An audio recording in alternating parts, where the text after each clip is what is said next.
is from Michigan originally, grew up there, and graduated from Michigan Tech University in 1996, and then thanks to an ROTC scholarship, joined the Army as a second lieutenant in the U.S. Army, assigned to the 70th Engineer Combat Battalion at Fort Riley, and like a lot of soldiers that find their way to Fort Riley, he really fell in love with the area, and he and his wife decided to make Kansas their home. And so prior to coming to work for the city of Manhattan, he was with the Kansas Department of Transportation. Rob is married to Kim, who's a school teacher up at USD 383 and has a fifth grader at Bergman. So would you please welcome Rob Ott.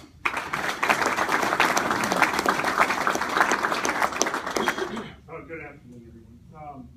So this story started, I guess, back in 2005 when we first started inventorying all our different streets. So as we kind of converted from some old systems, we began classifying and taking a look at all our different street segments throughout the community. And those different street segments, just like in school, we assessed a pavement condition index, 100 being a good score and 0 not being such a good score. And just like you all, and just like my wife, in school, we try to maintain our overall system above 70. And on this chart, I'm trying to use my mouse here so everyone can see screens, in the different classifications, and this happens to be in lane miles, our local streets are our largest category in terms of square yards of pavement or in terms of how many lane miles we have. And this map here happens to show our pavement condition index. So if you see on the screen anything that is orange or red, it is below 70. Our current overall aggregate average is above 70 today. The problem is, and then when we've been looking at the future, how many square yards of pavement we fix each and every year, and we take that, whether it's a score of 30 or 40 or 50, we make it 100%. You all have homes. You all have a roof. Many of you know that the life of your roof is perhaps 20 years or perhaps 30 years. I hate the paint. You know, you're supposed to paint your siding. They said paint one side of your house every year. I happen to have 3.7 million square yards of pavement to maintain. So just like you all have to maintain the siding on your home or your roof, when we repair something, obviously we repair it, and we take it from whatever that rating is, and we move it back up to the top. But just like your roof, just like your siding, everything deteriorates each and every day. Pavement deteriorates based on weather patterns, the freeze-thaw cycle, how many cars, how many trucks, how heavy the trucks are. So just like the roof deteriorates, you know, we've got to repair things and move it back up to the top. The problem is the amount of funding that I have available and how much I can repair each year. Our overall average in the future will decline. And in the future, our overall average will drop below 70. So I think most of you understand in your homes, if you repair something early, it's a lot cheaper than when I have to get into the road base. If I have to get into the base, subgrade, it's a lot more expensive. Just like your home, if you let moisture and water into your home, things get a lot more expensive. Weather cycles, if anyone's having a hard time sleeping tonight, I can get you this report. It is from KDOT. It's 12 years worth of weather data. And what I want to point out on this chart that's important is that the Kansas average over that 12-year study are roughly 78 different cycles. In other words, the temperature goes above 32, drops below 32, and then comes back up. So the overall Kansas average is 78. The weather station that was closest here to Manhattan, our average is 61. KDOT also looked at hard cycles. In other words, above 32, below 25 degrees, and then back up above 32. And that's what they classified as a hard cycle. Our average is 20. So why is this important? Well, a few years ago, we changed our mix design. The study had to do with just like how do we make the roof last 20 or 30 years on your home. We changed our mix design so that the large aggregate that's in concrete or asphalt that it can sustain all these different cycles over a 20-year life. So we changed our mix design a few years ago. If anyone's having a hard time sleeping again, I can help you out with some more paper. So let's move along to funding. Where are we at today, and what are we asking the community to consider? Our fuel tax and our general fund are two legs of the stool that we currently have. The fuel tax is decided by the federal government and state government. It doesn't matter if this entire room buys 1 billion gallons of gasoline each and every day. You know how much it'll increase our revenues? None. Our formula is based, the state's formula and the Fed's formula, is based on population. It doesn't matter how many millions of gallons of gas you all buy in Manhattan. The redistribution, the reapportionment back to us is based on the population. And I'll show you a chart here just in a minute. Our fuel tax has been flat for the last 10 years. The other component is the general fund. The general fund is under the control of the city commission, and there's two components that make up the general fund, and I have a breakdown of that. The general fund is made up of property tax and sales tax. So I mentioned those are the two sources I currently have to use towards repair and maintenance of streets. And our goal is to try and get to 4 million. So the commission authorized back in April a ballot question to the community to consider raising sales tax to generate more money. And I'll get to the specific language. And that's that green leg of the stool that's there. So I think most of you have been around and have seen different maintenance activities that we've used with contractors to repair streets, whether it's concrete or asphalt. This happens to be by the high school. You know, for this group, I will point out that you know, we improve when we do projects. If pavement markings are warranted, we certainly address pavement markings in our contracts as well. I mentioned before the motor fuel tax. I don't believe it's been changed in 2 decades by the feds or state government. This chart here, this is what our revenues have been. Starting in 2005 to 2015, the upper limit being 1.6 and the lower limit being 1.4. On average, we spend 1.1 million on contractors repairing streets. So what do we do with the difference? Well, we also get grants from KDOT and other projects, and they often have a match. And those matches can be anywhere between 10% or 15% on several millions of dollars. So we have to have a funding source to match that grant, whether it's improvement of new turn lanes, traffic signals, geometric improvements. That's where the, I guess, the difference between that 1.1 and then the revenue that comes in. Property tax, for every $1 that you pay in property tax, roughly 10 cents comes to the city of Manhattan. 4 cents goes to the library, and then 19 cents to RCPD in this diagram down here. The remaining goes, 27 cents goes to Riley County, School District, 39 cents, and then the state of Kansas, 1 cent. Again, this is one component that makes up the general fund, and this is under the governance of our city commissioners. The other component is sales tax dollars. For every 1 sales tax dollar that's generated in Manhattan, you all send 75 cents to Topeka, to your good governor. And we also have a question on there. The pool and Sunset Zoo sales tax. That was also a ballot question. That will sunset or come to an end in 2019. So there's roughly 0.25 that's on the sales tax. And I'll show you the overall sales tax here in just a minute. The city also gets 11 cents, and then our friends, the county and Parliament also gets 11 cents of every 1 sales tax dollar. So timeline, I mentioned before in April, the commission passed a resolution and authorized the ballot question. Even before that, we had a steering committee. They began to meet in the winter of, I think we met in December and in January of 16. I showed them way more slides and far more fun charts. And we had a great debate, and we had a final report that went to the commission in April. Commission passed, and I'll show you the actual ballot question here in a minute. I'm currently in the middle of all my education. Election day is just around the corner, next Tuesday. And what I do want to point out here is if the ballot question does pass, we won't actually begin collecting taxes until April of 2017, and we won't see probably the first revenue until June of 17. what I've been telling everyone is that you can probably anticipate projects really rolling out in 2018. Me bidding construction projects for street maintenance in August is not a good time frame, especially with all the students coming back. Any attorneys in the room?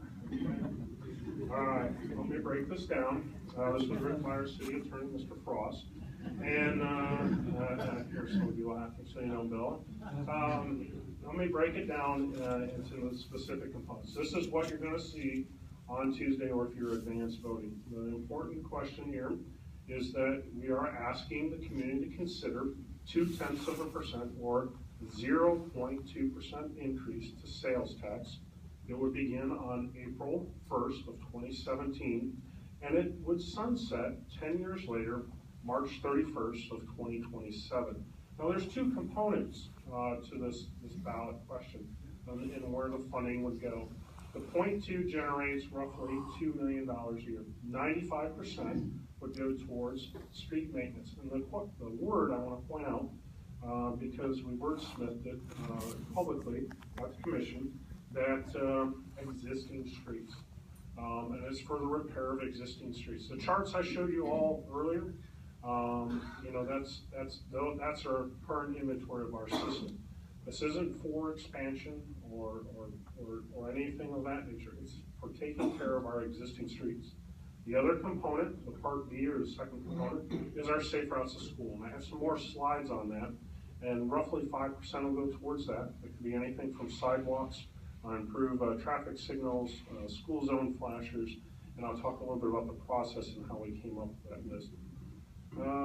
So where are we at today? Today our current sales tax is 8.75. When I take 25 first-class cities, Wichita being the lowest here on the far left, and then our friends Junction City being the highest, we currently sit in 7th place at 8.75. What we are asking the community to consider, if it were to pass, we would move from 7th place to 10th place to 8.95. That is the question before the community, and that's what you're voting on. So what does that impact? And I know that sales tax is certainly something that's regressive. And all of us, and I went to, since we got our commission meeting a little bit early, Mike let me go early. On Tuesday night, I went to Dillon's. I always get the small shopping cart. It doesn't take a whole lot of effort to fill that small shopping cart for $150 worth of groceries. So this 30 cents right here increase is the difference between 8.75 and 8.95. So that is how much I would pay more than what I'm currently paying for groceries. The same thing if you go to buy a car, which it isn't hard to spend this much on a car these days. Again, that is your increase. On the right-hand side, what is the equivalent to generate $2 million based on our current evaluation of homes in the community? It's about a $4 million impact, depending upon the value of your home. This would be your annual impact to you. So obviously, I got something that's an instant purchase versus an annual impact. So we tried to put a chart together so we could compare apples to apples. I kind of like this chart and I kind of don't. The reason why I say that is we try to put everything into an annual impact, and we have lots of averages here. So depending upon the combined household income, we made some assumptions on perhaps the value of the home that you would live on, and what would be that annual increase, or I'm sorry, that annual impact for property tax at 4 mills, and that's what this column is for. We also looked at some averages that said folks spend roughly 30% of their household income on taxable goods. Again, trying to get this column and this column being your comparison for apples to apples in annual average impact. This slide comes to you from Kansas Contractors Association. The best way I can explain this is that when contractors are hired, they have people that they pay salaries, or even the concrete delivery, he gets paid a salary.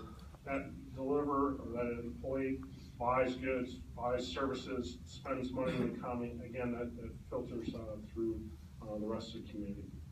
Some folks have asked me what is the average repair for potholes. So again, this slide, my source is from AAA, and roughly $300 for realignments or struts That's their average.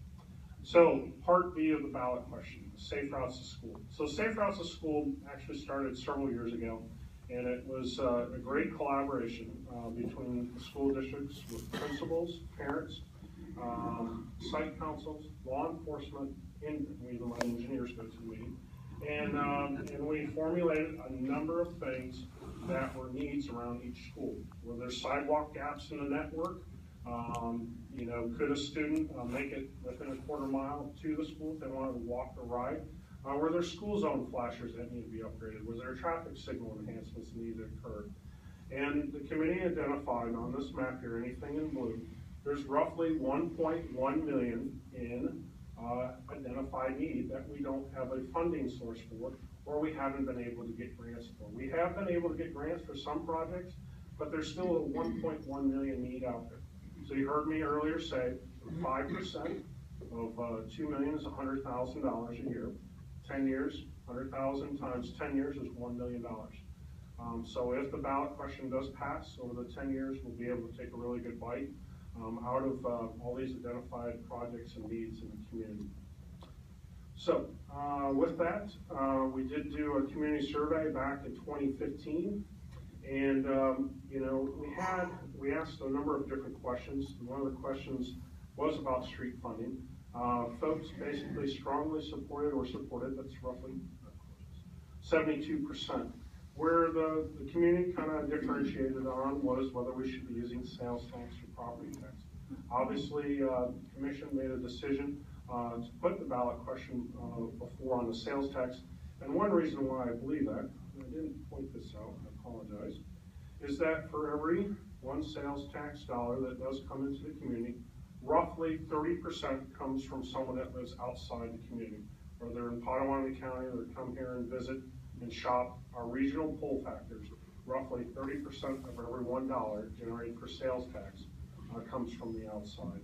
And obviously, the end here. And all I simply ask of everyone is please vote next Tuesday.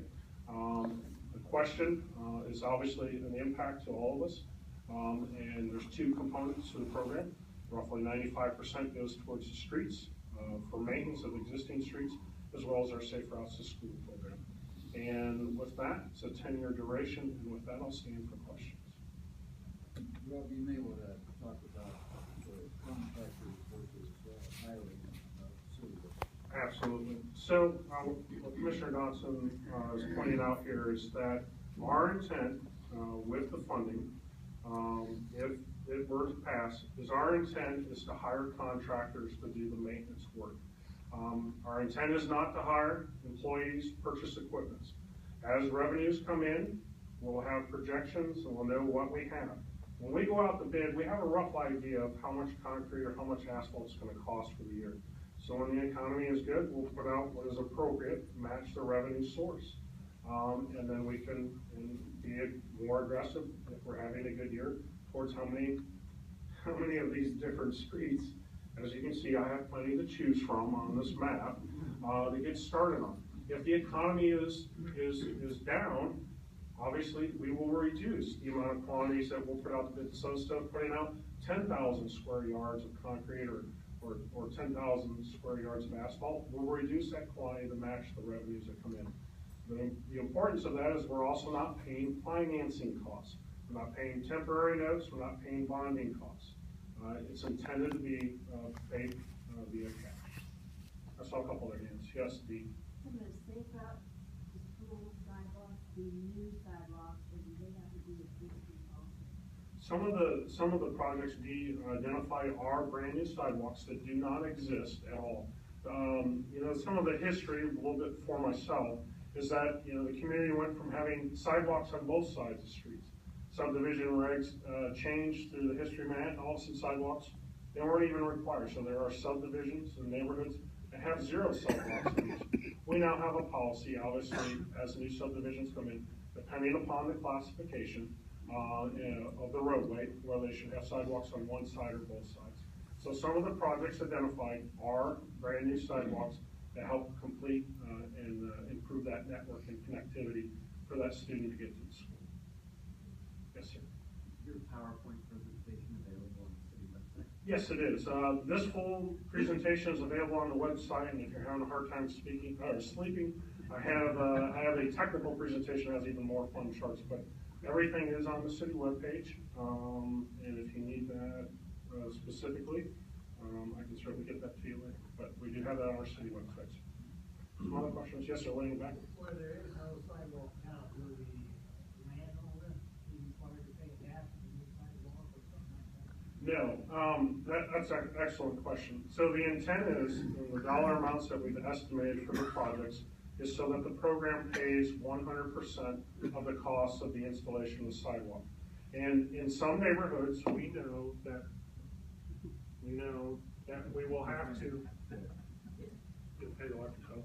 We know in some neighborhoods, we're gonna have to deal with trees. We also know that we're gonna have to deal with front yards, that may require, retaining walls. The only impact to the property owner is obviously it's a sidewalk. I don't like to shovel snow, as much as I used to when I was a young kid in Michigan, but, that would certainly be something the adjacent property owner would have to take care of. Yes, sir. How about giving up on the brick streets on Juliet? Okay. Hire someone who knows how to repair them to really.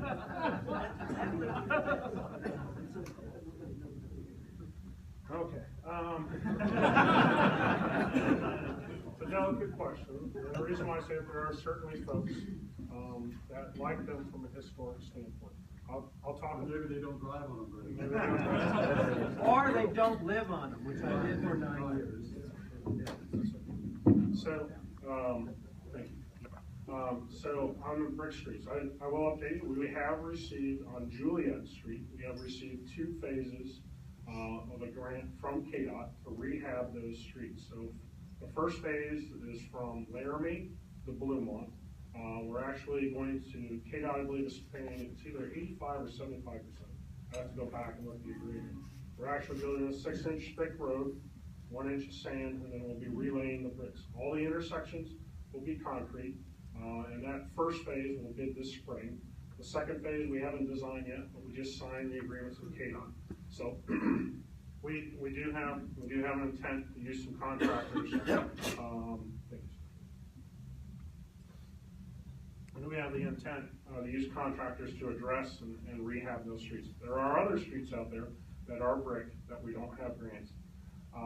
We will have a really good bid summary and bid results from this process, where the state and feds are obviously, we're recouping taxes that we've all paid to the government and getting them back in the Manhattan. I'm very competitive. I don't like to let Lawrence win very often, so I'm glad we're bringing this money back, and we'll have some decisions to make on other streets. And I'll use 15th Street as an example. It is a brick street, but I don't have a grant for it. So there will be some decisions in the community about what that cost is.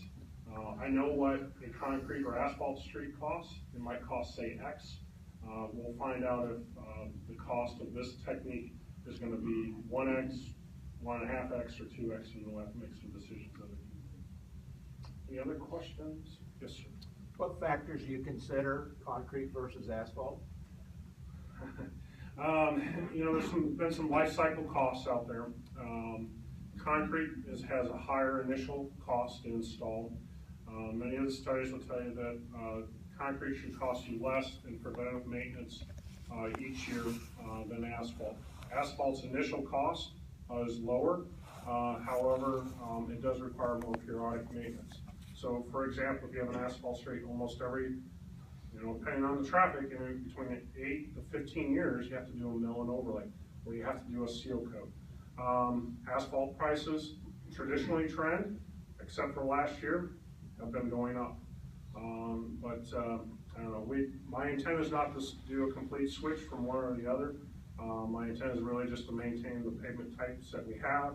I don't really want to get into those 2 industries because they will tell me all sorts of things. But there are, I could have honestly said, asphalt costs more as time has gone, but that's not true in the bid prices I got last year. So I don't know if I answered your question, but there certainly are advantages and disadvantages. I have some of my preferences. Some things I like and especially as an aging population. I like the ability, especially in our high volume streets that have pavement markings, be able to mill and overlay. Then I can use a contractor that can install a product better than any product that I can install that'll be more retro reflective in terms of the amount of light at night that comes from a line, a yellow line or a white line, back to the driver's eye. They have $250,000, $300,000 machines that can put 2-part epoxy down. I don't have that, I have latex paint. Those are just, you gotta understand, that's the difference between a contractor that runs a truck 9 months out of the year versus what we do, which is maybe 3 months out of the year. So I don't know if I answered your question. I thought there was, yes, sir. Has there ever been any thought on the bricks of doing it like the Indianapolis Speedway, and not just putting a strip of brick and then the rest of it off strip? No, I haven't, but, I just thought you might, especially in Juliet, that would really be cool. And the other thing is that people have no idea of what brick streets do to dust. I mean, I would have to go out at the old United Methodist parsonage on Juliet and sweep the porch every day if I wanted to keep the dust out. I mean, just that bad. But it keeps the speed down too. It does. any other questions, Kyle? Quick question for you. I noticed you had a lot of water main breaks this year. Sure.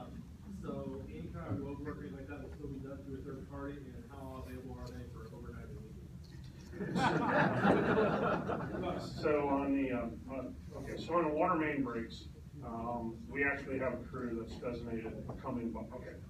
So water main breaks, we have our own crews that pay out of the water and wastewater fund. And those guys are on call for 24/7. And then we actually switched because we didn't have very many contractors that would ever bid on that replacement of the street after the water blew it all apart.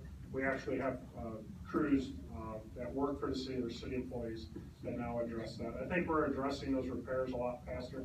One thing, I wasn't sure if you can ask this, but one thing that we are trying to do very hard is our parallel or new water mains that we have to construct, either because of red water issues, fire flow, or pressure issues within our system. That, in fact, I spent 2 hours yesterday talking about a water line project and also the street pavement that needs to be addressed at the same time. So how can we repair the water lines and then come in and address any street maintenance at the same time, so that I don't go repair a street and then 2 years later I come back with a water line and tear up something that's brand new. That's one thing that myself and my staff are trying very hard to make sure we coordinate those two activities. Yes, sir. If you could add 1 cent to the gasoline tax that would come back to us, what kind of revenue would that generate? I'd probably have to get some more answers on exactly what that would mean for Manhattan. In the second half of that Yeah. question, do we have any political activity to try to get the state and feds to change that? Well, I'll tell you a personal story. I asked the previous Secretary of Transportation 2 years ago, and Mike King at the time was Secretary. And I approached him with that issue. I said, what about raising the state fuel tax so that it could be distributed? And what he told me was that if he raised state fuel tax, he would keep it all. So I kind of stopped the initiatives on that. But that is certainly an option that's out there on the state fuel tax. That generates money for a lot of different things, not just street maintenance. There's other grants that come off that fuel tax as well. But I could find out. I'd probably have to call some people in Topeka to know what our distribution revenue. But I believe it's been almost 2 decades since they last adjusted that rate. Yes, sir. Do you anticipate widening any streets or realigning streets, and would any of the funds of this be used for that? The intent, the way the language of the ballot was, it was for existing streets. So I guess my answer to your question is no. If pavement doesn't exist today, I don't think the intent and what we're asking voters consider is to pay for that widening. The tricky part will be is, let's say we have a segment. I'm going to pick on Reed. I have no intentions of widening Reed. But let's pick on Reef. I think a lot of folks have all driven down Reef to go to some sporting event. It is rougher than you know what. And, you know, if we had, that would be a tough call. Let's say we did have to widen Reef to 5 lanes, which we don't. And that, you know, should we use this funding source to address the existing 3 lanes? That probably would be the only scenario and question the commission would probably have to consider. So. All right, you're up there. Oh, okay. Yeah.